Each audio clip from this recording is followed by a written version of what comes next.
ನನ್ನ ಕನಸಿನ ಮನೆಯ ಮೊದಲನೇ ಸ್ಟೆಪ್.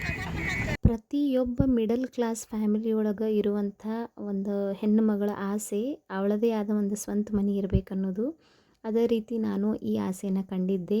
ಈ ನನ್ನ ಆಸೆ ನೆರವೇರಬೇಕು ಅಂತ ಸಿಕ್ಕಾಪಟ್ಟಿ ಕಷ್ಟಪಟ್ಟು ನಾನು ಕೆಲಸ ಮಾಡಿದೆ. ಸೊ ಹನಿ ಹನಿ ಸೇರಿಸಿ ಒಂದು ಅಮೌಂಟನ್ನು ಕೂಡಿಸಿ ಈ ಪ್ಲಾಟ್ ತೊಗೊಂಡಿದ್ದೀನಿ. ಸೊ ಫೈನಲಿ ಇವಾಗ ಮನೆ ಕಟ್ತಾ ಇದ್ದೀನಿ. ಹಲೋ ಫ್ರೆಂಡ್ಸ್, ಎಲ್ಲರೂ ಹೆಂಗದಿರಿ? ಆರಾಮದಿರಿ? ನಂದು ಮನೆ ಕಟ್ಟಡದ್ದು ಇವತ್ತು ನಾವು ಗುದ್ಲಿ ಪೂಜೆ ಮಾಡ್ಲಿಕ್ಕತ್ತೀವಿ. ಸೊ ಇವಾಗ ಭೂಮಿನ ನಾವು ಕ್ಲೀನ್ ಮಾಡ್ಲಿಕ್ಕತ್ತೀವಿ. ಇದಾದಮೇಲೆ ಭೂಮಿ ಪೂಜೆ ಆಗ್ತೈತಿ. Stay tuned. ನಾನು ನಿಮ್ಗೆ ನೆಕ್ಸ್ಟ್ ಏನೇನು ಆಗ್ತದೆ ಅಂತ ಅನ್ನೋದನ್ನು ಅಪ್ಡೇಟ್ಸ್ ಕೊಡ್ತೀನಿ. ಭೂಮಿ ಕೆಲಸ ಆದಮೇಲೆ ನಾವು ಪೂಜೆಯನ್ನು ಶುರು ಮಾಡಿದ್ವಿ. ಈ ಪೂಜೆಗೆ ಏನೇನು ಸಾಮಗ್ರಿಗಳು ಬೇಕು ಅನ್ನೋದನ್ನು ನಾನು ಇನ್ನೊಂದು ವಿಡಿಯೋ ಮಾಡಿ ಅದರೊಳಗೆ ನಾನು ನಿಮ್ಗೆ ಕ್ಲಿಯರಾಗಿ ಹೇಳ್ತೀನಿ ಯಾವ ರೀತಿ ತಯಾರಿ ಮಾಡ್ಕೋಬೇಕಂತ ಅನ್ನೋದನ್ನು. ಮನಸ್ಫೂರ್ತಿಯಾಗಿ ಎಲ್ಲ ಒಳ್ಳೆಯದಾಗಲಿ ಅಂಥೇಳಿ ನಾನು ಪೂಜೆ ಮಾಡ್ಲಿಕ್ಕೆ ಸ್ಟಾರ್ಟ್ ಮಾಡಿದೆ. ಹೇಳ್ರಿ ಏವಂ ಗುಣ ವಿಶೇಷಣ ವಿಶಿಷ್ಟಾಯಾಂ ಅಶ್ಯಾಂ ಶುಭತಿಥೌ ಯಜಮಾನಸ್ಯ ಸಹ ಕುಟುಂಬಾನಾಂ ಕ್ಷೇಮ ಸ್ಥೈರ್ಯ ವೀರ್ಯ ವಿಜಯ. ಯಾವುದೇ ಕೆಲಸ ಶುರು ಮಾಡಬೇಕಂದ್ರೂ ಅದಕ್ಕೆ ಅದರದೇ ಆದಂಥ ಮಹತ್ವಗಳಿರ್ತಾವೆ. ಸೊ ಅದರದೇ ಆದಂಥ ಪೂಜೆ ಪುನಸ್ಕಾರ ಇರ್ತದೆ.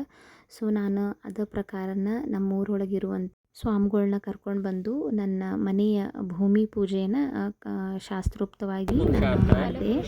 ಸಿದ್ಧಾರ್ಥಂಚ ಮಮ ಶರೀರೆ ವರ್ತಮಾನೆ ವರ್ತಿಷ್ಯಮಾನೆ ಆಗಾಮಿ ಸಂಚಿತ ಸೂಚಿತ ಸಕಲ ದುಷ್ಟಾರಿಷ್ಟ ಪೀಡಾ ಪರಿಹಾರಾರ್ಥಂ ನವ ಜನಿತ ತಾಪತ್ರಯ ನಿವಾರಣಾರ್ಥಂ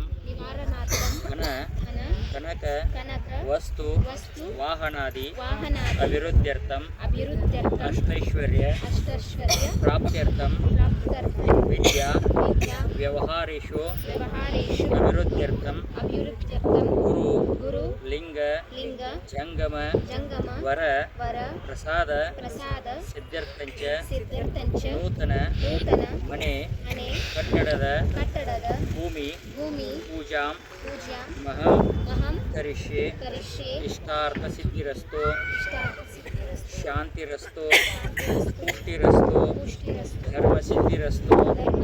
ಜೈ ಮಂಗಲಂ ಜೈ ನಮಃ